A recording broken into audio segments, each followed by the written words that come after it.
Welcome to Pixel Therapy, the video game podcast where we look at the games we play through the lens of the player, or what you play is just as important as how you play it, and where emotional intelligence is a critical stat. I'm your co-host, Jamie, pronouns she, her. And I'm your co-host, Spencer, pronouns they, them. And this is Pixel Therapy. Wait, what was the bug eye face for? that was me emphatically emphatically nodding. We're emphatically nodding if you can hear that through the microphones. Let's start this episode as we always start our public episodes with our Patreon shoutouts. This is our special thank you to everyone who's subscribed at our Patreon name in the credits tier. So that's a very big thank you to Genevieve, Lindsay, Pimhatai, CD Mess, Ava, and Alexis. Thank you all so much for your support. Remember, if you want to get your name in the credits, you can hop on over to patreon.com/pixeltherapypod, where you can subscribe for free or stay up to date on all things Pixel Therapy for as little as $2 a month. You can get access to our Patreon exclusive monthly bonus episodes. And for the March bonus episode, we talked about how much we love the Straits in Balatro and my obsession with Helldivers 2. And there's a whole lot of backlog bonus episodes to catch up on over there on that paid tier, stretching all the way back to fall of 2020. So go over to the Patreon, show us a little love there, subscribe for free or subscribe for the $2, get access to more stuff. Come do it. Like, what's stopping you? What's stopping you? It's just a little button click away. Little hop away. We'll hop, skip, and a jump on the internets. If you're looking for other ways to support the show, though, please consider rating and reviewing us on Apple Podcasts. And you can also check out and subscribe to the Pixel Therapy Pod YouTube channel, where you can catch us streaming our Let's Play series Pixel Therapy Plays live on Mondays and Wednesdays at 8 p.m. Eastern Time. We were on a brief streaming hiatus for the month of March, but March is behind us. It's so over. And we're now back in the swing of things and ready to continue our God of War Ragnarok Valhalla Let's Play and our weekly spotlight sessions. So be sure to visit youtube.com/@pixeltherapypod. Like, subscribe, and click that bell icon to get notifications every time we go live. And of course, after all that, know that no matter how you choose to engage with us, we appreciate you being here all the same. Mm-hmm. Spencer, it's time to get cozy. It's time to pull up an armchair. Feel free to lie down on the couch. Let's talk about our feelings.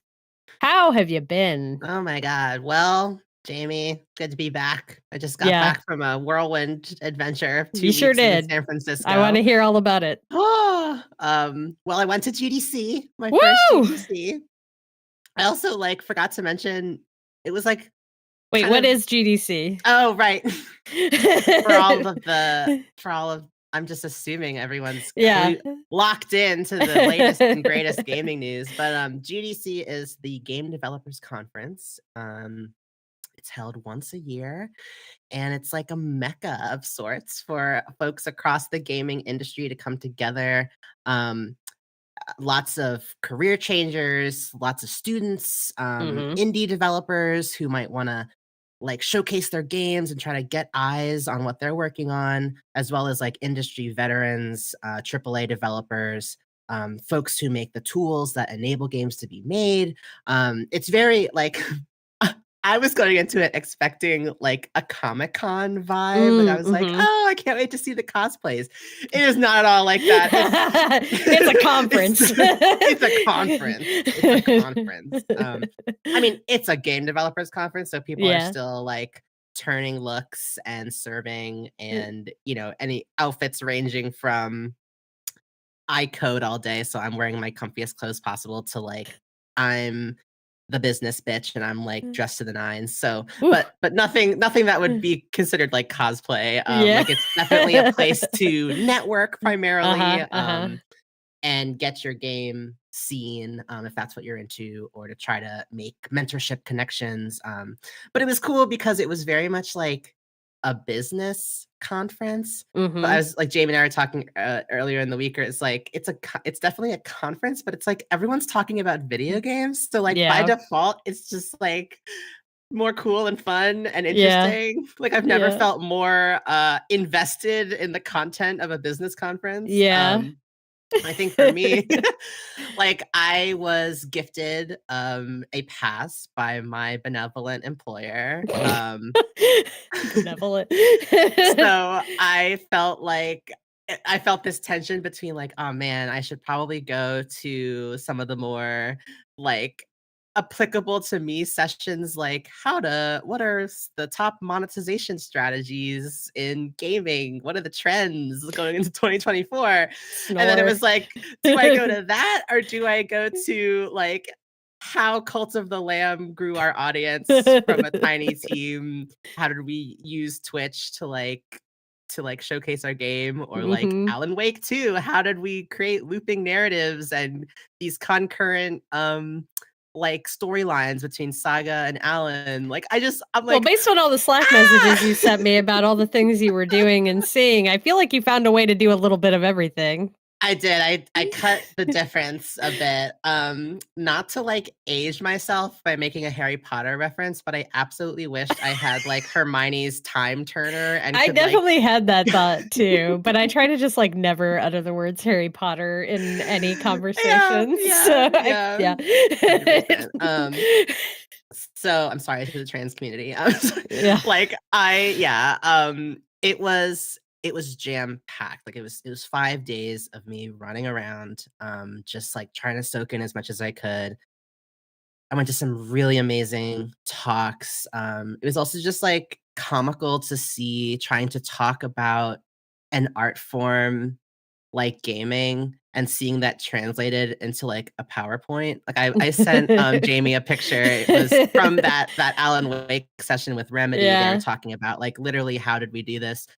And a lot of I mean, it was kind of humanizing for me in a way because you see a finished product like Alan Wake 2, Mhm. and you're like, "How the F does any Yeah. person Yeah. make this? Like, how what?" And Mhm. then, they're like, "Yeah, we had like a we had a Google, sheet, like an Excel sheet, and we literally just started writing things down into the Excel sheet of all of the story points that we would wanna hit. We spent 2 years basically freaking out and feeling like we had no idea what we were doing, and then eventually, over time, we managed to get to a point where we could do this non-linear storytelling through a lots of trial and error, lots of Google Docs." And I was like, Google Docs, they're just like us. We're Yeah. at Remedy, Yeah. you know? Like, it was just really empowering to see that, like, no one knows what they're doing. That's part of the beauty of game making is Yeah. that, like, everyone is just trying to wrangle technology to take feelings and art and emotions and, like, make it work for others and share that story. Like, it was very I got very emotional during a lot of the presentations, but anyway, sorry. The original point I was making, the PowerPoints, like, in that Yes. same talk, I sent Jamie this picture of a slide where it was like, "Oh, for those of you who somehow don't know what Alan Wake 2 is, here's a basic intro to the story." And it was like a slide, and it had a screenshot of Alan, and it was like, "These are our 2 main characters, Alan Wake and Saga Anderson." And it Uh-huh. was like, "Alan," and then it was like 3 bullet points, and it was like, bullet number 1, tortured writer. And then for Saga, it was like FBI agent, like, looking like, cares about her family, whatever. Like, it was just like trying to distill down. Yeah. It was almost, like, comical, like, just, like, trying to turn this into, like, a business PowerPoint, Mhm. these these stories. So, um, I went to a talk, it was, uh, cognitive accessibility in games. It Ooh, was okay. Tara Volker from Xbox, Morgan Baker from EA, and Jay Justice, who's like a consultant and speaker who I follow on Twitter, and they always have like really great takes. And they were just talking about the different ways in which people with different cognitive accessibility needs can approach games, and examples of how games are able to work with things like whether it's um, like the accessibility settings we think of around like vision or hearing, but also things like how do you make an exciting game experience for someone who has PTSD? Like how do you fold in things like content warnings into games without creating spoilers or messing up the flow of the game? And it was just really cool to see folks talking about that, because I think a lot of times stuff like that gets met with like negativity online of like, oh, like games are being ruined by wokeness or whatever. And it's like, Yeah. no, we're just like making them accessible for more people to play. Mhm. Abhi from the team Visai Games, who made Venba, Mhm. they did a talk on like literally the making of Venba. And like it was totally like the folks, it was like 3 people working on it part-time in addition to their day jobs, like in their free time, talking about how like all 3 of them worked in games, like in different roles in gaming studios. And they put together this pitch, and publisher after publisher like rejected the game, saying Mm. it was unpublishable because it couldn't fit into any one genre. Like it wasn't Mhm. quite enough of a cooking game. It wasn't quite enough of a narrative based game.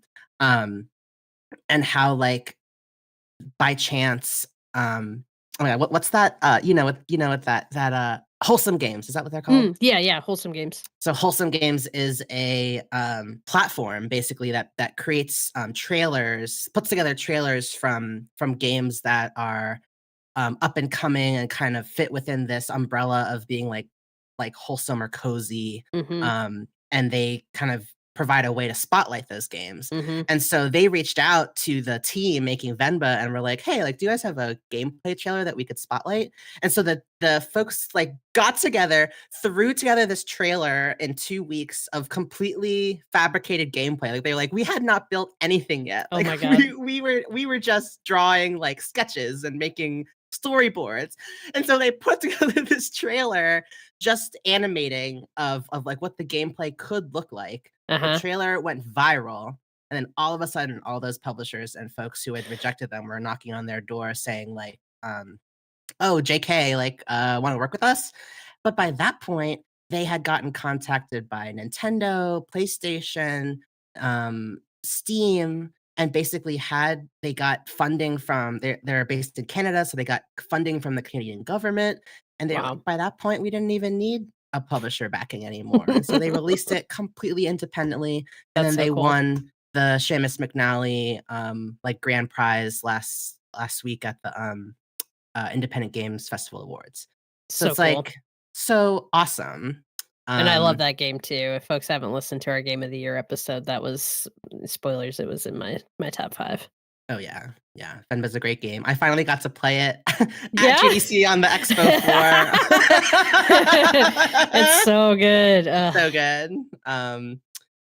Yeah, I was telling Jamie, it was a really interesting space to be in at GDC, because there was this tension between like the businesses of like technologists and like folks like Unity, TikTok, Discord, Unreal Engine, like folks being like, and a bunch of smaller startups who were like, use our technology, use our AI. We have AI where you don't have to. It's good. Long gone are the days of like having to hire narrative designers. Like you can just have this AI NPC talking to you. Like, isn't that great? And Barf. stuff. Yeah. Like what? Um, like I don't play games to have a computer talk to me. I play games to experience the specific perspective and storytelling of a Yeah. person who's trying to tell me something. Like I'm not, yeah, it's just kind of maybe a mismatch there about like Yeah, I why. mean, yeah, I think with that technology in particular, it's like there may be a way for developers to creatively use this tool, Yes. but the way it's being marketed is gross and just like so obviously for not for game, it's like just for the shareholders, like because you're like missing the point Yeah. of what would even be cool to this and marketing that directly towards the audience, towards the general public, like Yeah. that we're not the ones because generally we want games that are made by people and that have a specific vision. Exactly. So, like, find the Exactly. right pitch for your tool because maybe yeah, I don't know. I think Yeah. there's some aspects of AI that can be useful tools, but they need to still be very much under the hands of people. They need to Mhm. not I don't wanna see anything that suggests that we're gonna use that AI to cut people out of the equation. And when Absolutely. that becomes the talking point of like, "Look, you can do this without a human," I'm like, now I'm not Read the interested." room. Yeah. Like, Yeah. Jesus.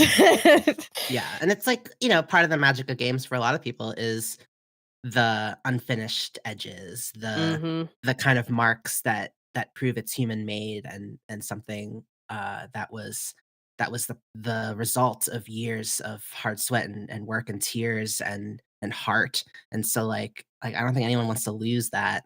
Yeah. Um, there are a lot of interesting talks about, like, how games history is threatened and being lost in a lot of ways, like, with all of these layoffs.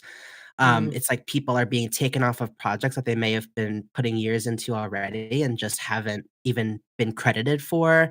We're, like, losing access to the technology that allows us to experience games that have been built, like, 20, 30, 40 years ago. There needs to be more work to preserving, like, these things. Like, I thought that was a Mhm. really interesting, track. Um, but yeah, like, just the tension between these businesses selling products and then, like, game developers who are artists and storytellers basically being, like, in sessions where it's like, "First of all, free Palestine. Second of all, fuck layoffs. Okay, let's talk about making games for freaks." Like, that was, like, the juxtaposition of the Yeah. whole week, and it was just, like, a really beautiful tension to be a part Mm. of, and I never felt prouder to kind of be involved in the way that I am with this industry full of people who are so passionate, so hardworking, so present for each other, and just unafraid to speak to their values and bring those values to their work. Like, I think Yeah. the world kind of is very scary and shitty right now. And it was just, like, really amazing to be in physical space and realize things like Gamergate 2 and shit going on around right now around there's too much wokeness in games, or all the pushback that we see for any game made or centering diversity in any way. Like, it was nice to come into a space and see that for the majority, that anger was not there. Like, I didn't see a single, like, protest or anything against, like, where the industry should be heading. Like, if anything, I saw much more unity in person than I've ever seen online, and so, Mhm. like, that was nice to see too. Well, I think it Um also lays bare to the core falsity of I don't even want I don't we're not a news podcast, so we're not gonna, yeah. like, dig super heavily into this Gamergate 2.0 that Spencer is referencing, but if you're interested, Google Sweet Baby Ink and Sweet Baby Ink Detector, and you can read up about kind of this really ridiculous, harassment that's happening, I guess is Yeah. maybe the best way to summarize it, from folks who are there's a whole conspiracy theory behind this idea that there is a contingent of quote unquote like woke leftists who have Mhm. money who are Mhm. forcing game developers to include diversity, aka wokeness in their games. And like Yeah. really what that boils down to is any game that has a person of color as the main character, a woman as the main character, an LGBTQ person in the game, differently abled people in the game. They're all Mhm. just shills, and that the developers don't even want to make games like this, but they're being forced to because Right. there's these insidious money people coming in and forcing them to do it. And I think Yeah. hearing like you're literally at a conference full of game developers who are all talking about the importance of these things in their games, and it just Mhm. completely like refutes that entire notion that anyone's arm is being twisted here. Like Totally. developers are making the games that they want to make, and players that are getting mad about the fact that, Spider-Man has a black character and and a deaf character, like, they're just kind of, like, screaming into the night, and hopefully that contingent of folks will go away sooner rather than later. 100%. 100%. Oh my god, what else? I went to a couple roundtables, which were just like group sessions where people could talk to each other about in like a moderated room about issues or um, like things you wanted to see change in the industry. I went to one for neurodivergent folks, and I went to one for LGBTQ folks in the industry. Um, I don't know if I've mentioned it on the podcast, but last year I was diagnosed with autism and ADHD as an adult, and so, like, I don't a lot of things I've had to start unpacking and being like, wow, so that's what masking is. And it's been something I haven't really like talked about, but it's something that has been pretty transformative for me internally and sort of given me language to kind of speak to things that have always been difficult for me or that have caused conflict in my life and that I've realized may have it, that if the answer is not there's something wrong with me or I'm broken, but that like there are I'm just different. And two, like I just want to add that like a formal diagnosis is not permission to like I also believe in like, there's no need to trust the medical system to tell you what you already know about yourself. So Mhm. like this is not a qualifier of like uh of anything for anyone else. I think just for me, I don't know that I would have been able to give myself permission to claim something like that Mm. without it. And so it's just been interesting. It's been an interesting journey. But like being around a room full of folks who have experiences like mine, like that was really cool. Yeah. Um, I went to a party for like gamers, like GAY. That was really cool. And won a copy of MLB The Show. I was entered into a raffle, and in the most homophobic result possible, I won a game code for MLB The Show. I don't know anything about baseball. Why is it called The Show? I don't know. I was like, I also don't know why it's called The Show. I sent it to Jamie, and I was like, I don't know. Do you know anyone who would I don't even know what this is. I can't. I also want a hot pink DualSense, so balance. That's a PS5 controller for those at home. Yeah. So Nice. very cool. Hot pink. Is Yeah. that's Oh, not even on the market, is it? That's it like is. It's the okay. like Nova Pink or whatever it's Oh, called. okay. Okay. Yeah, Okay. yeah. I also just wanted to I forgot to say shout out to Shout out. our Patreon, to our Oh, patron yes. and friend of the show, Alexis Dean Jones, who Woo, woo, hit woo, me up. woo, woo. She was also at GDC. Alexis, it was so great to see you if you're listening. But she immediately we ran across this park and embraced. Aw. That's a dramatization, but we saw each Yeah. other across the park, and the first thing she did was like, "Look at my phone." She holds up her phone case, and there's a pixel therapy sticker on the back of her Ah! phone case. Oh my god. That's so So cool. Alexis is an artist, an animator, and worked on the game Chicory, which we Mhm. highly recommend folks Yes. check out. We love that game. And Alexis also gave us Chicory stickers in exchange for the pixel therapy sticker that Love she that. has, and so it was just really cute. It was just nice to see her in person, and yeah, to see a lot of folks. Like I felt like walking down the halls or going up and down the escalator. I would like see people that I'm like, I know who you are, but you don't know who I am. It was just like being in a Did you space. say hi or like fan out with anybody? I talked to some folks who were so the folks from PlayStation Studios who Mhm. worked on like God of War Ragnarok and Last of Us 2, and just folks they're Foley artists that I am a fan of. So I met some of those folks. Otherwise, I'm like really shy, and I don't like making people feel like I have. I don't know. I get shy, so Yeah. I would just kind of like scream internally and then like keep going. Yeah, I think I'd So be afraid to like fan out at somebody too. But that's so still really cool. I guess I feel like I can keep talking, but we should probably talk about the things we came to talk about here today. But before we do that, Yeah. I did want to take a moment.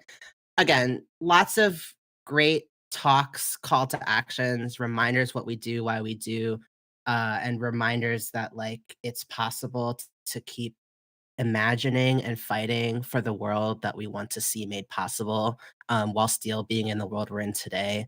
Like I think games are an amazing medium to kind of be like, we can literally build the world we want to see through what we're putting out into it.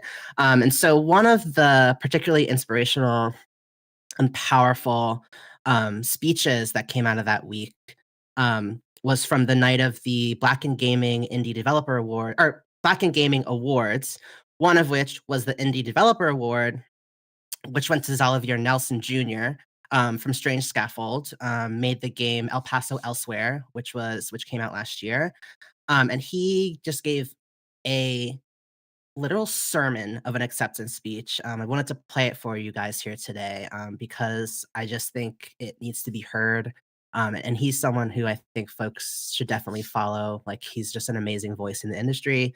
And Mhm. so we wanted to just share that speech with all of you. And Yeah. yeah, we're going to do that now. Yeah, hopefully this goes smoothly technology-wise. It's the first time we're doing this, so bear with us. Alright.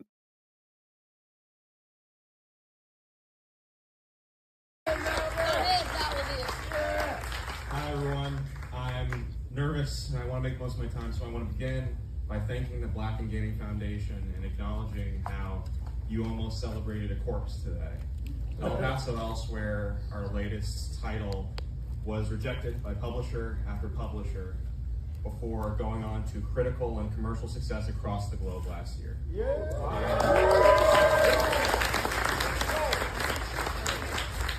It appeared as a nominee for major awards and top game of the year lists next to games whose budgets and marketing spend dwarfed us. And this success didn't come out of nowhere. I've worked on over 90 games in the past 8 years and released 11 through my studio, Strange Scaffold, in the past 5. And for all of that, when we looked for support in 2023, we found precious little. And while many unfortunately face this reality in 2023, this is one of the few stages where I can acknowledge, and I have to acknowledge, that this is not a rare occurrence for our people. The games industry uses Black music because it acknowledges that we connect with the world, and yet when it comes to funding Black-owned games, there's a sudden silence. The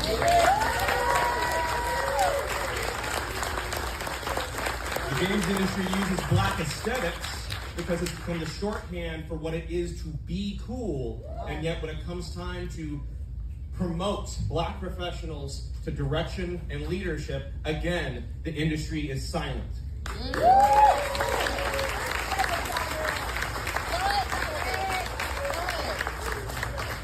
When Black creatives come to the table with the full force of their creative vision and expertise apparent, they are glad-handed to death, told how important their work is and how valuable it is, while resources and visibility are placed elsewhere.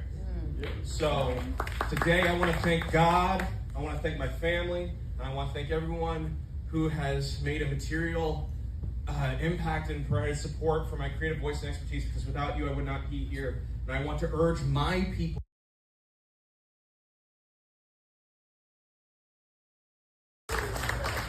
when Black creatives come to the table with the full force of their creative vision and expertise apparent, they are glad-handed to death, told how important their work is and how valuable it is, while resources and visibility are placed elsewhere.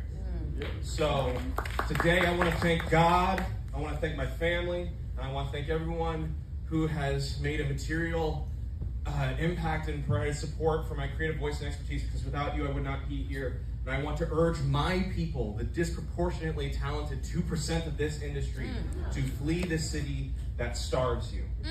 The games industry, despite rolling in profits, is cannibalizing itself by the days, harming developers, destroying player experiences. We see the headlines. Do not, I'm going to repeat this, do not lay yourself at its mercy. Do not depend upon its largesse. Do not, God.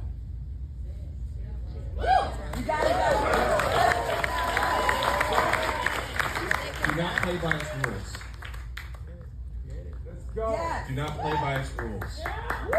Whenever and wherever possible, choose projects, scopes, and funding strategies that allow you to exist outside of systems that cannot even preserve themselves, because while we have learned abundantly in the last year that the games industry will not magically wake up and save us, I am more convinced than ever, looking in the face of this room, that we have the talent and vision to save each other. So let's make the amazing games our players deserve to play. And thank you again so much.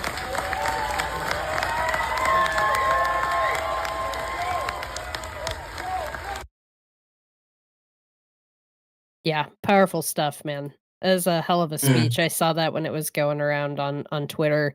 Um, And Zolliver just like his Twitter and TikTok presence is so good. He does like such Mhm. interesting like explanations of the industry.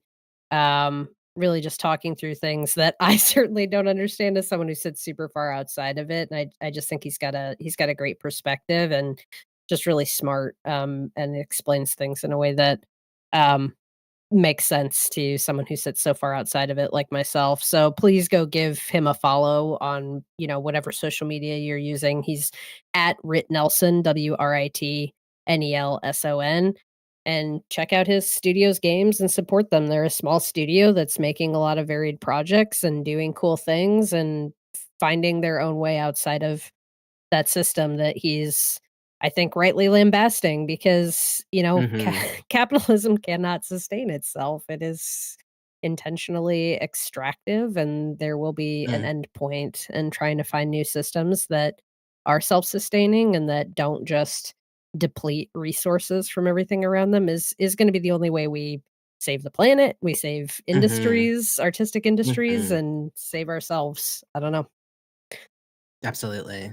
Absolutely. And I think it just it um accentuated, I guess is the word I'm going to use for me, just how it was wild how often I heard parallels to this story of like small teams of people who more often than not were not white, were not straight, did not have the backing of millions of dollars, but had an idea that they knew would resonate with people. And without any support, they put that shit out there and it was oh no, I'm crying, was overwhelmingly uplifted, and they're Mhm. on stages winning awards from the very people who were so quick to tell them no. And it's like, you know, maybe start trusting artists and trusting the just hand over control, because a lot of these publishers do not actually know what is gonna be successful and have nothing other than what they perceive to be risk management in mind when deciding what to fund. But Yeah. so like, how many times do we have to prove over and over and over again that these stories should be invested in and should be told and should be preserved? Like, it just doesn't make sense. And so, anyway, And shouldn't, like, exclusively be viewed as a risk. I mean, right. it's mind-boggling, like, what gets categorized as a risk when you consider, like, why should a story about a Black character be considered a risk when there are Mhm. lots and lots of Black folks who play games and plenty of people Yes. who would play games with Black characters even if they are Yes. not Black themselves? Like, Yes. it's such an old head way of thinking. Yeah. 100%, 100%. It's just incredible the amount of how much game developers have to go through, not just making the thing, but taking space for the thing to exist out there. Like, anytime a game is made, it's like a star is born. So, it's like the Mhm. creation of a star, literally. Yeah. Well, and then when you Anyway. you talk about things like that Alan Wake presentation, it's a mere it does feel stuff like that doesn't even, like, fully demystify it for me because it is Yeah. still, like, the fact that at the end of the day, it can all come together Mm, into a cohesive, polished, and, like, impressive experience is yes. is incredibly impressive. So it's like even learning behind the scenes for me doesn't demystify it. I'm always like and I was always really entranced with the idea of filmmaking too. Just these Mm, like incredibly collaborative long-term projects that mhm, bring so many people together building towards one thing. I mean, it's part of why I work in theater as well. Like mhm. one performance takes so many people working together to create the thing. I just collaborative art is really fucking cool. It's Yeah. gonna be my big brain way of saying Yes. it. Yes. Yeah. Whew. Okay. Um, yeah, I don't even know how to segue. I think it's so fucking cool you got to go to GDC. I was low key jealous the whole week as you were sending me pictures and slacks and just keep it. But I appreciated how much you kept me a part of it. And definitely jealous that you got to meet Alexis and chat. But yeah, I don't know. I know we've got it on our to-do list for the next Yes. year or so to go to some sort of a con together Yes. as Pixel Therapy.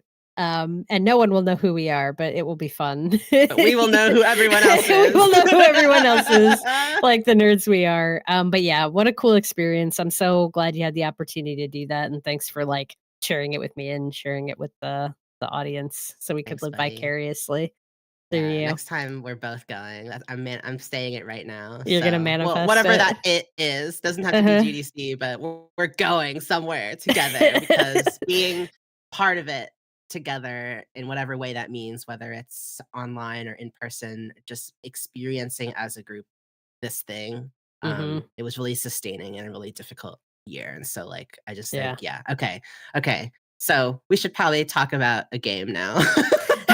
Yeah, let's talk about a game.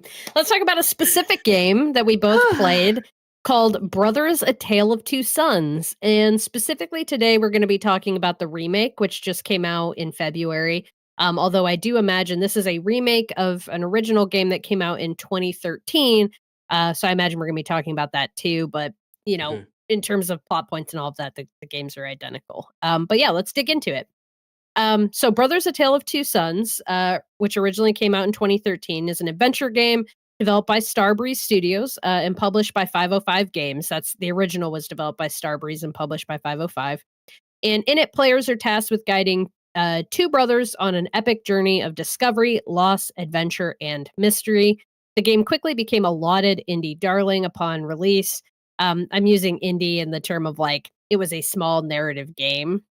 Mhm. I don't know if Starbreeze is actually an independent studio, but it had the indie vibes, so to speak. We're using it like non-specifically. Um, but it was lauded upon release. It still holds a 90 Metacritic score on PC. The original game does, and it was also notoriously the first game that was written and directed by Swedish film director Josef Fares, who has since gone on to found Hazelight Studios and direct the games A Way Out and It Takes Two, the latter of which won Game of the Year award at the 2021 Game Awards, among other Mhm. accolades that year. Ferris has become a bit of a celebrity in the industry following his curse laden speech that he gave at the 2017 Game Awards, in which he spoke passionately about the power of gaming. He criticized microtransactions, including ones from his own games publisher, EA, and celebrated the Game Awards for being better than the Oscars, specifically yelling "fuck the Oscars" multiple times and getting the audience to yell it with him at one point in his speech, which has kind of turned him into like that moment has been like memeified into oblivion, and it kind of like rocketed him to like, you know, if you follow games, you follow the Game Awards, you know who Joseph Fares is. Mhm. Um, Regardless, though, the dude does make interesting games, and he clearly has a deep interest in what it means to cooperate. As all three of his projects have featured cooperative gameplay in Mhm. some respect. Both A Way Out and It Takes Two require two-player co-op to play. And Brothers, though it originally released as a single-player game, it asks the player to control both characters simultaneously. Each character with one half of the controller. And then when the game was ported to Switch in 2019, they officially added a two-player co-op mode to that game as well. So this brings us up to this year's remake. The remake is still published by 505 Games, but it was not done by Fares or the original developer Starbreeze Studios, and was instead made by an Italian team called Avantgarden. The game has been completely remade from the ground up using Unreal Engine 5, with significant updates to the art style in particular, embracing a more detailed and realistic look versus the original game's more soft, cartoonish look. And I also read that there were additional cutscenes were added to the game to Oh. flesh out the story a bit more. It's been released with both the remake was released with both the single player and the two player co op options available from the start. But the lack of involvement from Fares and the original team has led some fans and critics to decry the remake as a cash grab. And the game currently has mixed reviews on Steam and a 79 on Metacritic. So, before we get into this conversation, Spencer, I just want to start by asking, Yeah. uh, what's your history with Brothers the game? Like, did you play the original? Is the remake your first time experiencing the game? And also, like, what's your history with Joseph Fares's games in particular? Because these three games that he's made, there's a clear, you know, arc between them. And just Yes. curious what your history with him as a director is. Yeah, so I had never played Brothers. This is my first time playing the game. I did know of it because I remember when you played it and have talked about it to me, and I remember at least at the time, or at the time you told me about it, it was like one of the like one of your favorite games you had played, and I remember you telling me about the emotional impact of like controlling two characters with one controller and the impact of the story. And I don't want to say too much because we're gonna get into it, but I remember the impression it had on you, and so it had been living in the back of my mind. And because of the remake coming out, I was like, oh great, like this is a great opportunity for me to finally play it. I have played It Takes Two. I really love that game. I think I like with Brothers 2 and with It Takes Two, the stories this man tells are not happy. No. And no, they're really not. it's not even like he leaves you on a hopeful note in a lot of senses. Like he'll just kind of be like, it is what it is. Fucking deal with it. I mean, some of that I'm like, God, okay, like I guess life can be like this. So I have some thoughts that I want to share on the ending of Brothers. But I really am just struck by what I find to be an incredibly imaginative level design. Like for a game that came out in 2013, I think it absolutely holds up still today in terms of really innovative use of space and mechanics and like objects in a space and in a level. Like it's just some really, really cool creative stuff. I think the emotionality is something that is a through line for me with It Takes Two and now Brothers. It's like I can see the where some of that came from and how it grew into It Takes Two. I both of these games I played co-op, and I think it's really hard to find two-player games that aren't like party-based, like shooters or mini game style things. Like to find a true narrative experience to share with someone else is kind of a hard thing to do. I find with a lot of games, like I can get that on my own, but to share something deep with someone else, like I've loved the opportunity and want more of that. So yeah, that's my history so far and what I brought coming into Brothers. Do you want to talk about your history with Brothers? Yeah, sure. I wish I could remember the year that I actually played Brothers. It was a bit after it came out, but I don't think it could have been that much longer after it came. I want to say it was like 2016. Could have been. You having that specific memory and me not be like, I want to say you played it in 2016. It was a Tuesday. So there's like, let me get my journal out. But yeah, so thank you. Let's say it was 2016. It wasn't right away after the game came out. It was a little bit after the fact. I probably picked it up on sale or something and checked it out.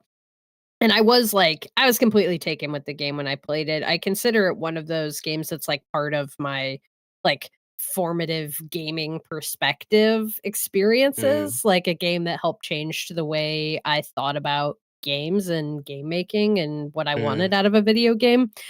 It's notoriously the game that, I think the thing I have said many times that maybe we can do a little mini spoilers near the end of the podcast and get into this, but it's the only game where the mechanics are what have brought me to like tears, the mechanical interaction with the game is what caused the emotional resonance. And I did play it, obviously at the time that I played it, there was no cooperative option. So I played it single player. And yeah, just absolutely loved it. Have very fond memories of the experience and was really interested in the idea of revisiting it, especially through a remake version.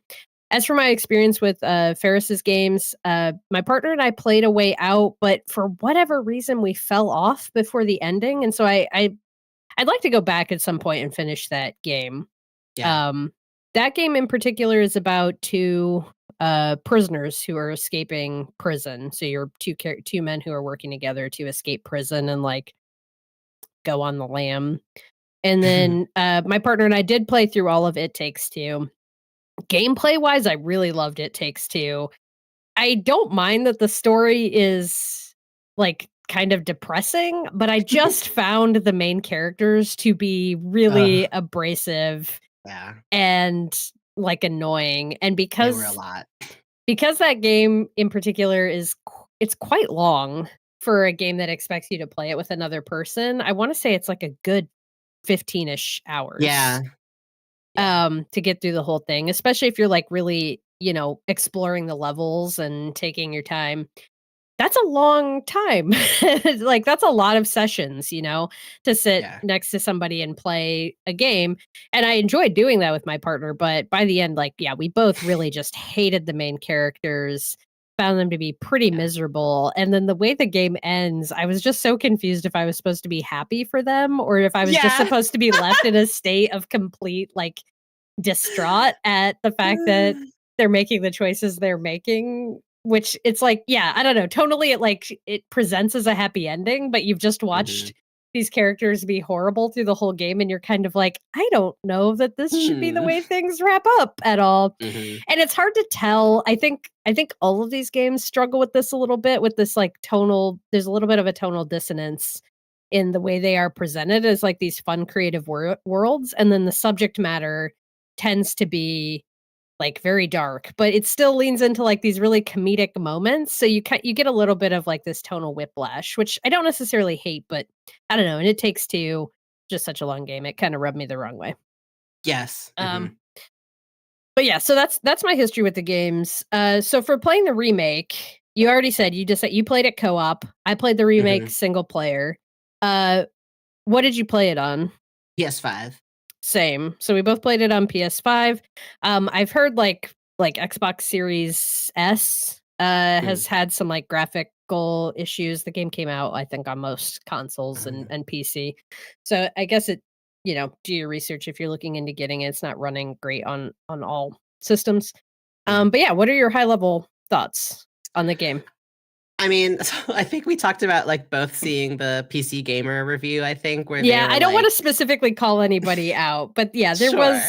there have been a few reviews that are pretty negative. We saw a review that was specifically calling out how the updated models and styling felt lifeless in comparison to the original. I honestly felt like I watched some gameplay of the original and then also played the updated version. I honestly found it to be not that. I don't know what system that person was playing on, but at least on PS5, I mean the way the camera work was done, it almost felt like you were watching a miniatures set, like the way stuff was framed and shot. Like it felt almost like a storybook brought to life. I found it to be very charming. The lighting was beautiful. The character models, I felt like the spirit was true to the original, but they were just brought into relief, I guess is one way of putting it, in a way that just it was beautiful, I thought. I had no problem with it. I loved it. I thought it was kind of funny though, because like in the beginning menu, when you're deciding to play co-op, this message comes up that's like effectively like, listen, a gun was put to our head to make a co-op mode for this game, but you should be warned that you are not playing the game the way it was intended. Oh so my fuck God. you. Is that verbatim? Wow. Like, the message was basically like, I guess you can play co-op if you want to, but you should know that this is not the ideal way to experience the game. So well, it was like, something all right. in my reading that I did in advance of this, because I was actually, when we were originally talking about playing the game, and you were like, "Oh yeah, I'd love to play it with my partner because we played It Takes Two and we love that," and you knew that this was also made by the same game director, and I was like, "Oh, I don't think Brothers is co-op. I think it's a single I didn't player." even realize that. Yeah. And you pulled up the remake on the PlayStation Store, and you're like, "Oh no, it says right here it's got local co-op." And I was like, "Oh, okay." And so then when I was reading and I saw that they had added it with the 2019 Switch port, it specifically said that it was added due to fan demand. So like it was not part of the original vision of the game at all. Yeah. And it was just people constantly asking for that cooperative experience, so it got added in. So it's really funny that they present that message to you. That's like, yeah. A little sassy. It's not the right way to play it, but if you must, if you insist, if you insist, yeah. So yeah, that was kind of funny. but so you liked it overall? Yeah, I think I think overall, playing it co-op, I can see why it I think especially at the kind of climax in the epilogue of the game, I can Mhm. absolutely see why the intention would be to have it be single player. I get that now, I get it now. But, at the same time, I think we very much enjoyed still progressing through it, together and kind Yeah. of working together as the brothers, and shoot, what was I gonna say? Oh, if I had one critique, it would be that, like, the way the game is designed on one controller is, like, the right joystick and right trigger controls one brother, and the left joystick and left trigger controls the other, and so when it's split across to 2 controllers, it's still the same dichotomy. It's like one controller can Interesting. use one side and one controller uses the other side, but I Mm, kind of feel like it would be nice from an accessibility standpoint to, if it is played co-op mode, to let each person map how they would mm, like, because mhm. we did find that, like, only being able to use one side of the controller, it just like, there was some points where it was, like, creating, like, hand cramping and stuff like that, Mm. and I just feel like if we don't need to share a controller, um, it would be nice to have that flexibility, but that being said, You didn't wanna just actually share one controller between the 2 we of you? thought about it, but we were like, I Do you don't just have to sit really close to each other and yeah, we get sweaty, Okay, it's like okay. Um, so, yeah, no, let's talk a little bit about that because I'm curious if that's like yeah. one of my biggest curiosities with the co-op being added is whether or not it actually stays engaging. Mm, Because as the game is designed for one person to play it, it's meant to be like the challenge is in trying to move 2 characters with 2 different joysticks around the screen at the mhm, same time. It's like, walking and chewing bubble gum or patting your head and rubbing your stomach kind of a thing, right? totally. It feels strange to do, and it takes a little bit of, like, practice and learning to get it down. But the whole game is about having each character, to work, sorry, let me roll back just half a second. The story, you play as these 2 brothers in the game. The main story is that this family has already suffered some tragedy. The mother of the family, drowned, like, died in a boating accident. The game's set in, like, this fantasy world that's, Yeah, like, very nondescript in terms of time period. It's, mhm, maybe Middle Ages fantasy yeah, setting. So you have these 2 brothers, a younger brother and an older brother, and the mother has passed. We learn very quickly that the mother has passed and that the father is now deathly ill. So these mhm. kids can't catch a fucking break. No, they cannot. Their dad is deathly ill. So the game starts with you loading your dad up in a cart and bringing him to the doctor, essentially, like the village's medicine person. And to pull the cart, one brother needs to stand at the back, one brother needs to stand at the front, and then you engage both characters. There's just one action button. So the controls are actually really simple, as Spencer said. It's, you just got the joysticks to move them, and then you have the triggers to engage the character, or it's like your action button, basically. And that is context dependent, depending on what item you're near, how the character is going to respond when you press that button. But that's Mhm, it. Those are your only buttons that you have to press. And it's kept that simple because it's intended to be played all on one controller, and you can't be doing a bunch of varied, maybe you could, but it would be way harder if you were doing a bunch of varied button entry for every little thing you want to do. So for me as a single player, if I want to move that cart, I'm going to move both brothers to the front and back of the cart. And then I'm going to press the trigger to engage them both. And then they will lift the cart. And then while holding those triggers in place, I'm going to move them with the joysticks down the road to steer the cart. And it's a lot more complicated than it sounds to do yeah, on one controller, because you're constantly left brain, right brain. You're trying to like keep track of what each character is doing. And so the game starts from that very simple place. But once you get your father to the doctor says he's really sick, basically. There's no actual dialogue in the game and no text either. The characters all mhm. speak in a kind of like, It's I like don't know, Simlish. Simlish, or like how the teachers talk in the Peanuts cartoons, like kind of Yeah, "Wah, wah, wah, wah," like yeah. it's not meant to be simulating any specific language. Mhm, And everything is like just displayed from context clues in the game. There's no dialogue at all. But essentially what the doctor tells you is like, I can't help your dad, like, but there is this special magic tree that you can go to, and you could get something that would cure him, but it's going to be a big journey. So the Yeah. brothers set out on the journey together. And as you work your way through the journey, you encounter increasingly challenging puzzles and obstacles where the two brothers have to work together to overcome them. And often what that means is you're having one brother do one activity while another brother does another activity to help open a path or defeat an enemy or whatever. There's no direct combat in the game, though you do have enemy encounters. It's all kind of basically puzzles that you're resolving to work your Mhm. way through space and distance and get to where you need to go. But with that simplicity of control, I'm Yeah. curious, how did that work for you and your partner playing it as two different people? Was it still Yeah. engaging despite that? What I think for one person having each brother, my concern would be that it's too simplistic.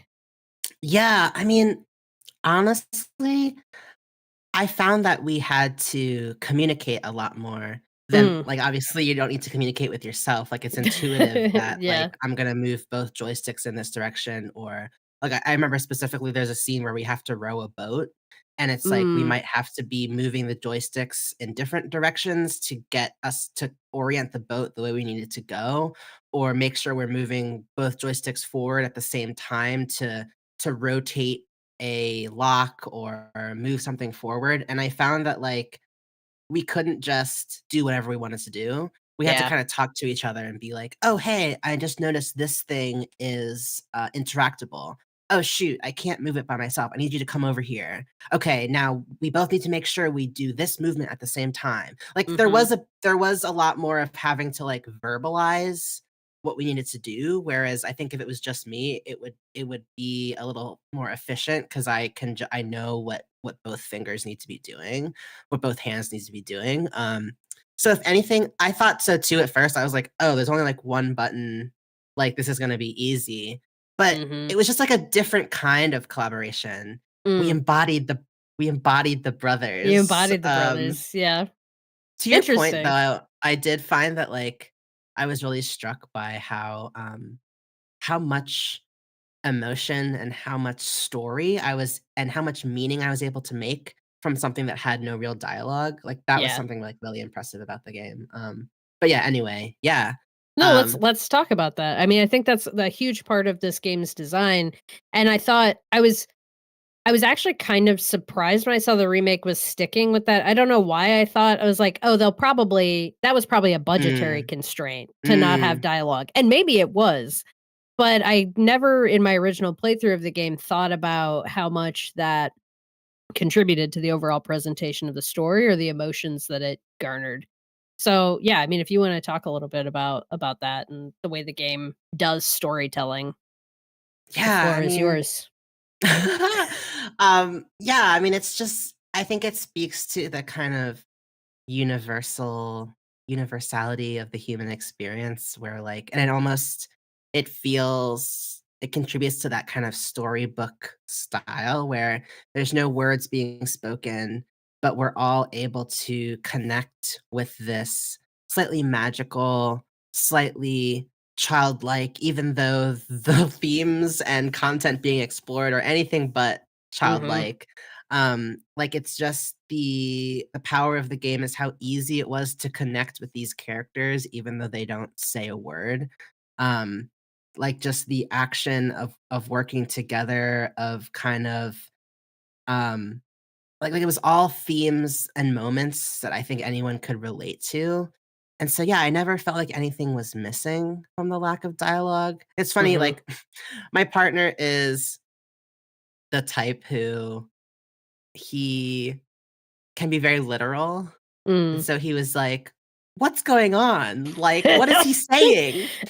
What?" And I was like, "Well, I think we can And make an infer. observation, yeah, that maybe the dad is sick and they have to go on this journey to, like, help save him," and he was like, "Well, what?" So, I don't know.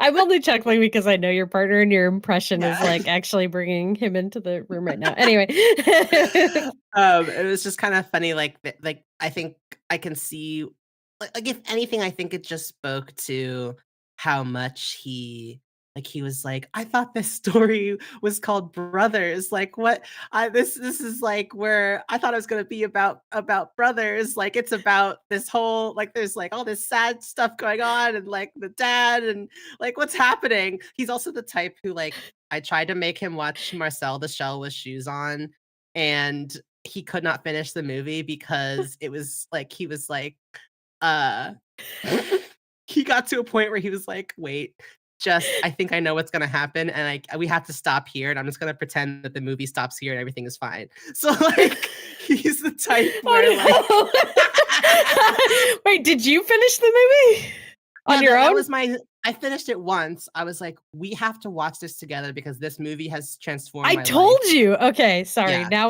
was we're literally just talking. it But was I like told you that movie was meme. like Oh, so yeah, you did. like heartbreaking and beautiful Yeah. and life affirming. And it is so Yeah. funny to me that it's about a little fucking shell with googly eyes. But Yeah. holy shit, that Yeah. movie. Okay, Yeah. anyway, sorry. Go ahead. Yeah, no, it's like that meme where it's like, "Thank you for saving my life," and then it's like, "I am literally a shell with shoes on." But that's literally the but yeah, I had a feeling I didn't even realize because I was just going off of what you had told me, like, 10 years ago about your Yeah. experience with the game, and so, like, the stakes are high in this game. This is not Yeah. like a lighthearted game, Mhm. and so kudos to my partner for getting through it, and also, like, I don't know what I'm saying. His reaction was slightly different where he was like, "I would love to hear some dialogue," but he's also someone who, like, reads recipes for cooking and follows it to the exact letter even Yeah. when the recipe is wrong, in my opinion.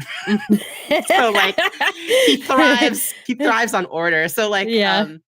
you know, I found that there was a universal themes, it was highly emotional, there was so much to draw from it, and I think if anything, the lack of dialogue allowed more room for you to make your own conclusions Yeah. and, have your own kind of meditative experience with it, maybe applying your own lived experiences to your takeaways, and it just opens it up for more people to relate to it in their own way, Mhm. um, I think so meditative is a great word for what so much of this game feels like. I mean, one thing that the game does that I remember being really struck by when I played it back in 2013 and was still something I sought out and took the moment for.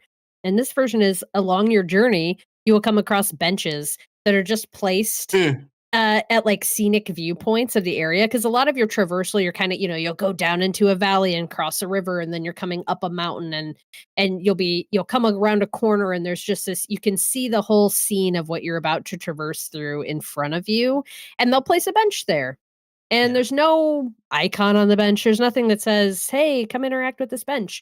But if you walk the brothers over to it and hold the interaction button, they'll both sit down. You have to keep the interaction button engaged. It's not a passive thing, like, you have to choose to sit there, you've gotta hold the button down, both brothers need to be there, and they just have this moment where they breathe, and the camera kinda pulls back, and you see the scenery that you're in, and Yeah, it's such a pensive, like, it gives you space to process the journey that yeah, you're on, even though, like, I mean, it's not like yes, there are serious moments in the game, but again, because there's no dialogue and it's not like eh, I don't know, there's moments of brutality, there's moments that are quote unquote gruesome, but there's also, very playful moments where like your whole puzzle is to get across this field where there's a dog that's going to chase you mhm, if you drop down, and there's bales of hay and so you have to figure out how to move the brothers across the bales of hay and draw the dog away from the brother who's going to get down as he runs away and like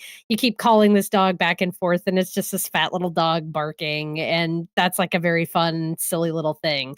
And then later in the game you walk through an area where there's been this huge battle of giants and there's literally like blood and like limbs hanging yeah, around and the mm, game holds both of these things with the brothers kind of moving through them in the same way and because it never pauses for dialogue, I mean all you kind of get is like the brothers like that's a younger brother and an older brother, and the younger brother is I don't know, he's maybe supposed to be 7, 8, yeah, yeah, ish, and the older brother I read is more like mid-teens, like maybe 15, yeah, 16, maybe a little bit older, maybe a little bit younger, but like in that mhm, range.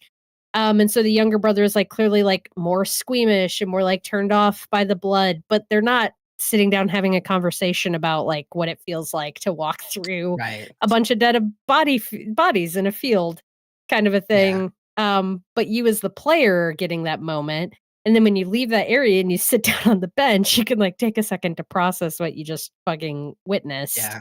and worked your way through. And I don't know, the game, you could kind of just run through it and not take Mhm. those moments. But it does give the space, and it's all optional. Like I think so much of the game is what you want it to be. You could railroad every scene and chapter in the game and just go right to the objective and do just the thing that you need to do and keep going and complete the game in like 2.5 hours and Mhm. probably have a fine time. But the game also has these areas where you can kind of run around and see what you can interact with. Because there's no icon for what you can interact with, it encourages you to explore and figure out what you can do. And each brother interacting with different things will have different reactions. Yes. There's like an older man like sitting on a porch playing his harp, and if I go up with the older brother and hit the interaction button, he'll try to like very seriously try to mimic what the older man is doing, and the older man will just kind of like, smile and nod at him and be like, yeah, okay, great, you tried to play Mhm. the harp. If I do it with the little brother, he'll do it in a very silly way, and the older man starts laughing and clapping his hands. Yes, yeah. And I that's love just like that. one small example of the way the world like reacts differently and the brothers act differently. And you get a lot of characterization through those moments if you want to engage with them. Did you Yeah. come across any situations like that or scenarios that helped characterize the brothers for you? Did you have any favorites? I'm sorry for anyone listening to the audio only version. I'm making a face at Yeah, I got Jamie. quite the daggers stared at me Well, there. they weren't daggers. It Oh, was just okay. pain. Um, Pain. yeah, the harp one stood out to me. I think there was this moment where, so just speaking to the co-op mode thing again, like Jamie was saying, it's like there's this kind of like obvious like path where that's like the path forward. And then there are these little kind of offshoots where you could maybe take a turn and try to explore the level deeper. And so I felt like those are one of the moments in the co-op mode too, where it would be like one of us is trying to just like move forward because we want to get to the next place, and the other would kind of be like, well, wait, there's this other path. Like maybe we should go down this route instead. And so I don't know. Is spoiling okay? Because there's I this definitely moment. want to do a spoiler section, but do we want to maybe wait a little bit longer? Or does it feel like you need to? I don't know actually what you're building Well, towards here. Um, favorite, I guess I feel like my favorite interaction is like a spoiler. Oh, okay. But, Yeah, I'm not sure which scene you're talking about, so I can't advise.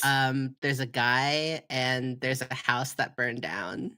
Oh, I don't think that's a spoiler. And that's a Okay. moment. It's a moment that you can encounter. Yeah, I Okay, think it's a I moment you think can encounter. it's a moment you can Okay. encounter, but it's not it's a spoiler if you want to know nothing about the game, but this is not like a key part of the narrative. It's just an encounter that you can have if you choose to have it. So, with that context, Yeah. jump ahead a minute if you don't want to hear Yeah. this, but yeah, go ahead. Yeah.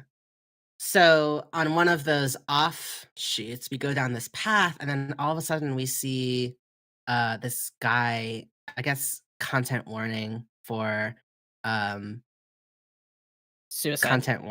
suicide if Yeah. anyone wants to just skip a couple minutes ahead. But we see this guy who just kicks over a stool and has tied a noose around a tree branch and is hanging. And my partner and I looked at each other like, oh my God, oh my God. Like, and so one of us climbs up little brother climbs up the tree while older brother is actually able to grab the guy's legs and hold him up. And we untie the rope and he drops to the ground and he immediately curls up into like the fetal position and is just crying. And we walk a little bit down the path and we see that his house has burned down and there are the bodies of presumably his family that have been Mhm. covered with a sheet. And so the older brother is able to climb up into the wreckage of the house and find this music box. And we were like, "What do we do with this music box?" And I was like, "Oh, maybe you can give it to the guy." And so we walk back over and give the music box to the guy. He plays the song, and then the scene shifts And the next thing we see is the three of us standing together, having made a grave for his family members, put some flowers and headstones on the grave, and we're all just standing together and kind of mourning. And like, just all of the intense emotional beats in that moment of like, oh my God, someone is trying to kill themselves. What can we do? Okay, you do this, I'll do that. Then like finding the music box and being like, oh, like what can we do with it? Like it was just this like moment of intense emotionally fueled cooperation, and also this moment of like connection with an NPC that I don't have anything to compare it to. Like literally, I don't think I've ever been encountered with intervening in an NPC trying to commit suicide in a game. I cannot think of a time that happened, and just without any words, like, I'm getting a little misty just talking about it now, Yeah. and it's like, it was just again, I think for a game made in 2013, a lot of the beats and mechanics, like, still hold up today, and I was absolutely affected by that series of events. I was also like, "Oh my god, this boy is, like, 7 or 8 years old, he should not have to be Yeah. doing this," but, like, shit like that happens in the world. Like, it's just, Yeah. yeah, it was a really powerful moment and something that we would have entirely missed if we had just kept going along the main path. And so, yeah, those are the kinds of things that have really stuck with me from this game where I'm like, it's a 3 or 4 hour game, but it gives Mhm. so much in that time. Yeah. Yeah, Which I think, I mean, not to use Brothers as a bludgeon against It Takes Two, but it was interesting mm, to me, like, revisiting this after, you know, the better part of a decade away mm, from it and having played It Takes Two, and It Takes Two being enjoyable, but in a lot of ways leaving a bad taste in my mouth. There's so much connective tissue between the 2 games. You can see so much of what you can see how we get to It Takes Two from Brothers. In terms of, like, just It Takes Two is so grounded in cooperative gameplay, like, I think the best thing that It Takes Two does is that it has a lot of, like, quote, unquote, "boss fight encounters" where mm, the 2 player characters have to use different tools to engage in the boss fight, and those tools have to be used in tandem with each other to defeat the boss, and does mm, this multiple times throughout the game. And you can see where how they get to Brothers from Brothers to It Takes Two. And yet It Takes Two did not hit me in the same emotional way that Brothers does, and part of me is like, "What if the 2 main characters in It Takes Two hadn't talked? What if there hadn't been dialogue in It mm. Takes Two?" Yeah, I wonder how right, differently I would have felt about right. it, because honestly, it was their constant talking that drove me up a Yeah. fucking They hill. They overcorrected. overcorrected. I don't know, it's just interesting, and then It Takes Two, one of my critiques being, like, that it goes a little too long. It takes too it has all these great Mhm. ideas, but at a certain point, Yeah. I'm exhausted and I'm ready for it to end, and Brothers is such a short and concise and efficient experience, packing so much into such a little package. I don't know, it's really interesting, like, I don't know, just to see the trajectory between those games, but Yeah. Brothers does so much with so little, um, Yes. that it's I wanted to talk just for a minute about some of the complaints that have been levied against it. Mm. Mhm. Because I did play the original and I played this one. After I beat the remake, I went back and booted up the original and played like an hour of it just to kind of Mhm. refresh myself on what it looked like, what the world looked like. Yeah. And while I appreciate folks' sentiments that they may have preferred the original art style, because the 2 games do have distinct art styles. Yeah. While and part of that was the technical constraints of the time, but the 2013 version has a much less detailed, softer, art style. That the character models are much more cartoonish, Mhm. um, and it's distinct. And the remake art style is they're leaning into what Unreal Engine 5 can do. There's a lot more detail, and it's leaning much more towards a realism look. The character models definitely still have an animated quality to them, like a cartoonish animated quality to them, but Mhm. they are intended to look much more realistic than the original ones. And I think it's totally fine Yeah. to have a preference between those 2 art styles, but Mhm. I definitely don't think the remake is a cash grab. at all. No. It feels like a really worthwhile refresh of the game. I think for one thing, both games are the same price. So if they really wanted to cash grab, True. I would think they would charge more than $20 for this. But Yeah. you can go on the PlayStation Store right now. You can buy the 2013 version, or you can buy the remake for $20, whatever you want to spend. And I think if you're interested in the game, you'll have a great time with either of those options. You know, you Mhm. could look at the pictures and decide which art style works best for you. But I also kind of feel like you're coming to the game for the first time now. You might as well play the remake because it runs better. It looks great. The lighting in particular, I was so impressed with. There were so Yes. many set Yeah. pieces and scenes I walked into, and it was just like the shadows and and of course, I'm Yes. playing this on my PS5 on my OLED TV, but it was really beautiful. Mhm. And the original game is still, I booted that up too, played it in the same settings and scenario, and that's also very pretty, but it's just really different than the realism and the lighting and the effects that Unreal brings to it. And I don't think the game definitely feels like it was made with love and with attention to detail and intentionally included all of those little moments that you could find in the first game. And they didn't necessarily add moments, but they added trophies to the game, like added more trophies to the Mhm. game. The original game did not have a platinum trophy. Mm.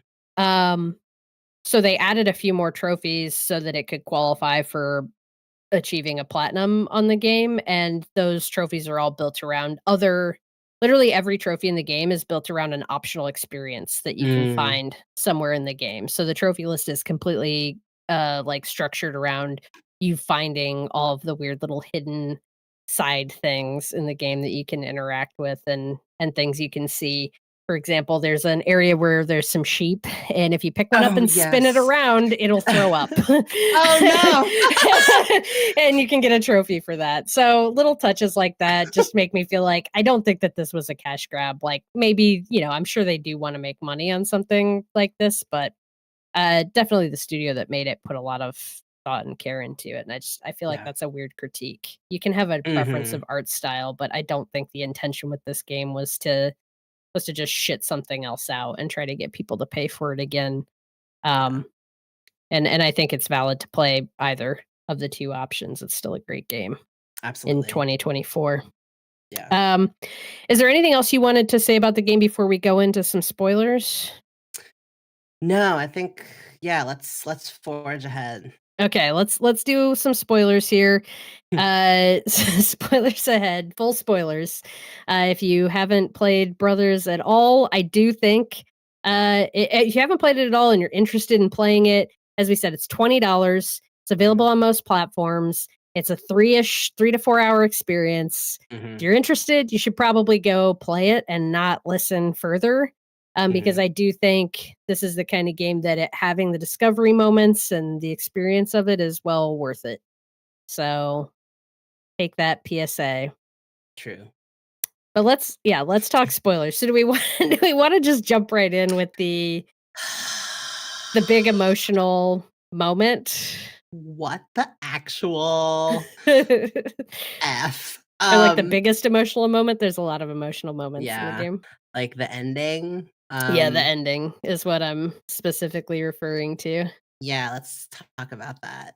Okay, so you go So through you go through the whole journey with your brother to get to this tree, and uh shortly before the two of you reach the tree, you encounter a woman who is being, it looks like, ritually sacrificed maybe by Mhm. a group of sort of cavemen-esque Mhm. characters.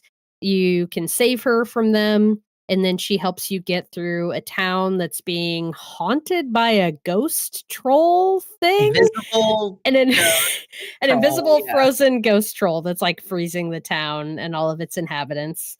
And then she wants to lead you into a little cave, and immediately the Mhm. vibes get bad. And little Yes. brother is like, "Hey, I don't think we should go in the cave. This isn't the direction we need to go to get to the tree."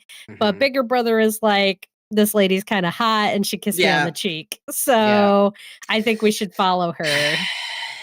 And big brother gets them in trouble. The lady turns into a spider and proceed and not even just a spider, like the most horrifying spider woman that could exist. Yeah. And attacks them and tries to eat them. Mm-hmm. You get into like kind of a boss fight encounter with her where the younger brother is kind of wrapped up in this like big like kind of hamster ball web thing that he can charge at her with and knock the spider over. But you have to keep the older brother away from her because if she drops on him, she'll pin him and eat him. Mm-hmm. And you get through the fight, you get all the way to the end of it. Her face turns back into a human face, and fucking older brother gets like sucked in again and starts walking towards her. And then like, a leg? I don't know what it is. Pops out of her chest and stabs him like right in the chest. Yeah. And he doesn't die right away. Younger brother can help the older brother out of there. They come out of the cave and realize that they're underground, and actually the tree is underground, so they're very close to the tree. Mm-hmm. The tree has magical sap. So you set the older brother down on the ground, and as the younger brother run up the tree to try to get the sap, you come back to find that you are too late, and older brother has died. And then proceeds the most heart-wrenching scene known to man, where little brother digs a grave. You have to pick up your brother's body, place it into the grave, and then walk around pushing piles of dirt onto him until he is covered. I swear to God, I have never been more horrified. I was like, wait. Like, no, this isn't happening. So that's all really sad, but I'll tell you what, it's emotional, but what got me the first time and what even being fully mentally prepared for it this time choked me up again in the replay. You've gone through the whole game. Little brother is right hand, older brother is left hand. And in the scene where you're burying the older brother, you're only using your right hand controls. Even the scene where you're climbing the tree, you're only using your right hand controls. Then little brother leaves the tree area. You get it goes into a cutscene that gets you almost all the way back home. There's like a flying beast that you befriended earlier in the game who comes and like carries little brother most of the way back home. But a storm hits, and so little brother is kind of left on the shore of the ocean, very close to your hometown, but you still have to go a little bit further to get back to the doctor's office. Through the whole game, little brother is afraid of water because that's how their mom died. Understandable that he would be traumatized by this. And so throughout the entire game, anytime you need to swim, the older brother is the one who swims. The little brother holds onto his back. So you get to a place where you have to cross the water, and little brother's like, no, I won't do it. And I knew what to do this time, so it wasn't like this hesitation. But the first time I played the game, I don't know if you experience this, but you're kind of like, how do I get, what am I supposed to do? Because he won't go into the water past like his knees depth. And so you're just kind of moving the character all around. You're pressing the interact button. You're trying to figure out what it is you have to do. In order to swim in the water, you have to press the left trigger that you would have used for the older brother. And when you press that, you hear the older brother's voice as like a ghostly voice giving the younger brother, like it's symbolic of him giving the younger brother the strength to do what he needs to do in that moment to make it the rest of the way home. Yeah. It fucking gets me every time. It's such just realizing that that's what you have to press, hearing the voice, and then you go through like 3 or 4 other things that, the older brother is always the one who has to pull these big, when you come across these big levers, it's always the older brother who has to pull them. If you try to do it with the little brother, he's not strong enough. So you go to the lever and you hit the little brother button and he can't do it. And you hold the older brother button, and like by tapping into like his emotional strength that he is getting from the like spiritual presence of his older brother, he is able to push through these final stages of the journey home and get there to save his dad in time. And I don't know. It's what was that like for you and your partner playing that too, and like realizing that the person who I assume had already put down the controller needed to re-engage? Yeah, so we were there for like 10 minutes because I was like, he won't go in the water, and I thought it was a bug, so I kept reloading the checkpoint, and again, he wouldn't go in the water. And Aaron had put his controller down because from the tree scene, he was like, "Oh no, like I'm dead." I guess I'm done, yeah. And then we kept going, and then there was this moment where I was like, "Wait a minute, like, what if like pick up your controller? Can you do anything?" And he pressed the button, and we heard the brother's voice, and then we saw the little brother started like swimming, and we were both like,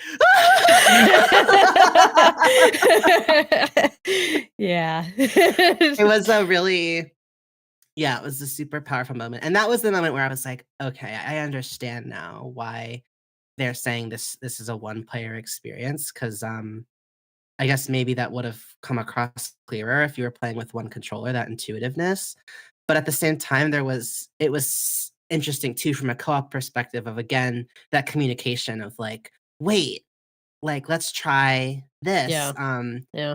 Yeah, it was a beautiful, painful, beautiful moment. And yeah, I that really cemented for me just how impactful this game is. I kept waiting for the big brother to just like come walking over the hill. Well, they okey dokey with that a little bit in the scene where he finds the dead body, right? Where he's like the little brother's crying over the dead body, and the camera kind of spins around, and then older brother is standing up and like hugging him, and you're kind of expecting like older brother to come back to life because after little brother gets the tree sap, he like tries to pour some into his dead brother's mouth and tries to revive him, and you're kind of like, oh, like he's gonna stand it back just up. needs Like, a minute. yeah, like I've seen this trope, in a Yeah. million different stories. Like we think he's dead, we're sobbing over him, and then he sits up and hugs him, and they give you that scene Yeah. of older brother sitting up and hugging him, but then the camera continues to spin around the character, and then it's like it shows again that he's dead, and that little brother is feeling the like presence of his older brother that he will then tap into in that next scene. That was messed up. It's messed up. It's messed up. And then like, okay. So like all that beautiful emotional stuff, like just so fucking good. Like just this idea that the people that we lose are with us, that we can gain strength from them. Little brother, like having that moment, the player having that moment, just hits so well.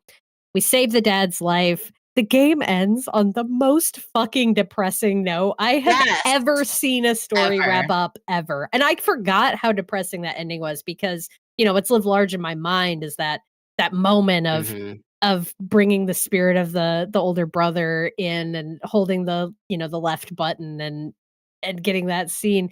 And I forgot about this fucked up fucking ending. Do you want to share how the note the game actually ends on? Yeah.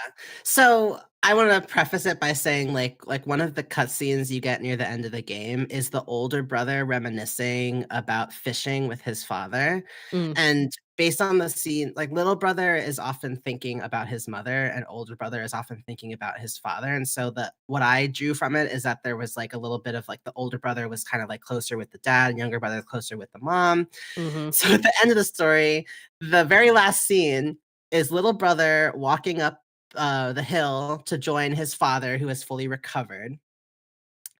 They're standing at the graves of the brother's mom and now older brother. There's two headstones they're standing in front of. Father starts sobbing uncontrollably, falls down, like he's emotionally wrecked. Yeah, emotionally wrecked. Little brother puts his arm out to comfort his father, and his father completely ignores him and falls to his knees crying. Yeah. And I'm like, and then that's how it ends. It's like, and credits. And I'm like, okay, first of all, like what I drew from that, maybe this is my own father issues coming in, but I'm like, this is like a literal 7 or 8-year-old child. Yeah. And the vibe I get from the father is almost like, it should have been you. Yeah. No, I think that's a valid read of that. And also, like, what I'm thinking is like, oh, cool, this kid's gonna have to like emotionally support his father. Yes. For years, if not the rest of their lives. Yeah. Like, why didn't father, like, I feel like if father had reached, like, little brother puts his They're arm not around reaching for each father. other, right? Like, father's not reaching for That would have Right. been a very different moment if the way that it Yes. cuts to black is father reaching for little brother and they're both Yes. having a sad cathartic moment together. Yes. No, father is lost in grief and Yes. little brother is having to stand there keeping his chin up like the goddamn Mhm. adult in the room Mhm. and consoling his father through that with Yes. no like reciprocation Right. from his father. 100%. Yeah. That's yeah. I mean, and maybe, you know, this is pixel therapy. I'm sure we're reading a lot into this, but like, I don't know how else you're supposed to take all of that. It Yeah. was super fucked up to me. It was fucked up to me too. I I'm was sure there's like, people who play that and "What?" they're just like, okay, game over. Yeah. "Oh, they're mourning together." And I'm like, "No, the body language is Yeah. body languaging. Like, the math isn't mathing. Like, Yeah. hell no. I'm ready. I'm waiting for Brothers 2 family therapy. Like, this is not okay." So I Yeah. think that for me is where I'm like, I guess little brother experienced growth in the sense that with the spirit of his brother and his mother in around him, he's able to grow and do things he could not do before. But I just felt like the lack of any sort of catharsis or hope in the ending was just so dark. Yeah. Yeah. Like really fucking grim. And just again, it comes back to that kind of what I mentioned at the beginning of like this kind of weird tone.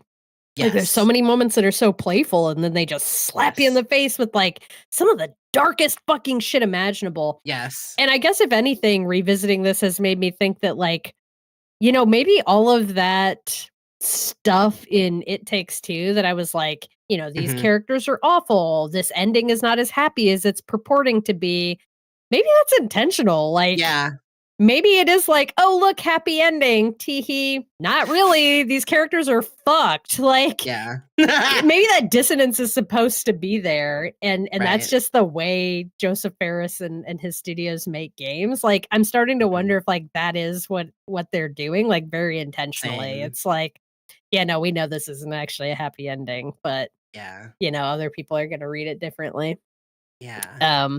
But yeah, that the ending is grim as fuck. There's no hope in No. that ending. There's no if anything, like, I guess the only thing that, like, makes you walk away feeling kind of like, little brother has unfortunately had to grow up much faster than Mhm. he should have, but it does feel like he's in a much more, you know, peaceful place Mhm. about the loss of his brother and his mother, you know, because Yeah. I do think uh, through a lot of the game, he feels much more, I don't know, he feels like he's still struggling with the grief and the loss of the mom in a way that Mhm. maybe older brother isn't, or at least they don't give us any of that in the same interior with Mhm. older brother and like his fear of water. And so it feels like that is part of like his arc, his narrative arc in the game is coming to terms with his mother's death and kind of accepting that these or just learning to view that these people that he's lost are still with him in this way, this, like, Yeah. inarticulable way, and then his dad is just, like, fucking wrecked and does not have that same perspective, and Yeah. yeah, I don't know. Mm. Interesting stuff, though. Mm. Um, were there any other spoilers that you wanted to dig into? Um, not really. I mean, that's the gist of it. I think, like, a few minutes after my partner and I sat down at the table, and he was like, "So, what did you think of that game?" He wiped all the tears from your face. Yeah. And, I think we just talked about how, like, I'm I'm glad I experienced it. I think that there was a lot to take from it. I think that, again, those kind of tensions between the style and tone of the game and then the messages and writing that are actually coming out.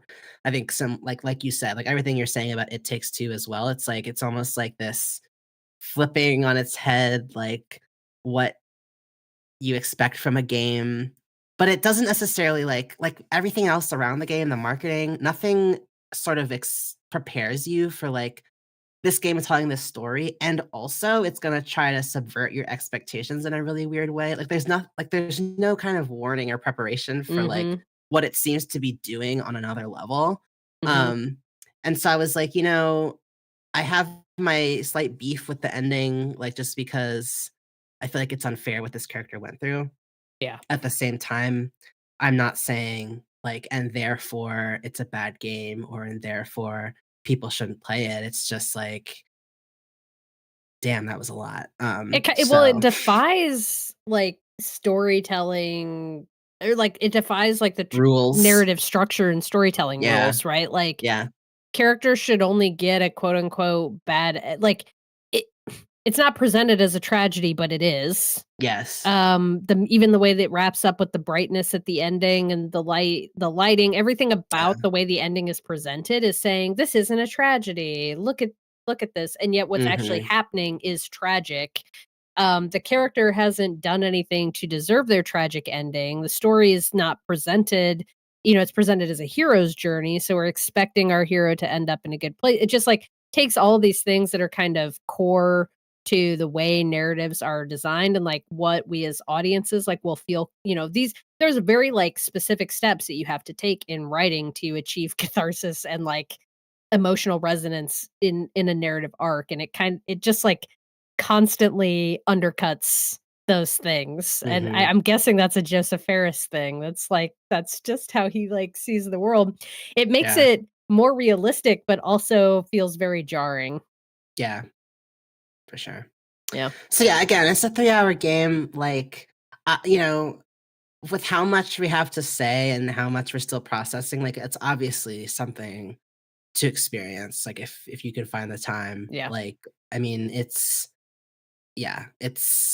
a masterpiece in its way, and like how you know, it's rare to find something so impactful with so doing so much with so little, as Jamie said earlier. Like, it's Mhm. great.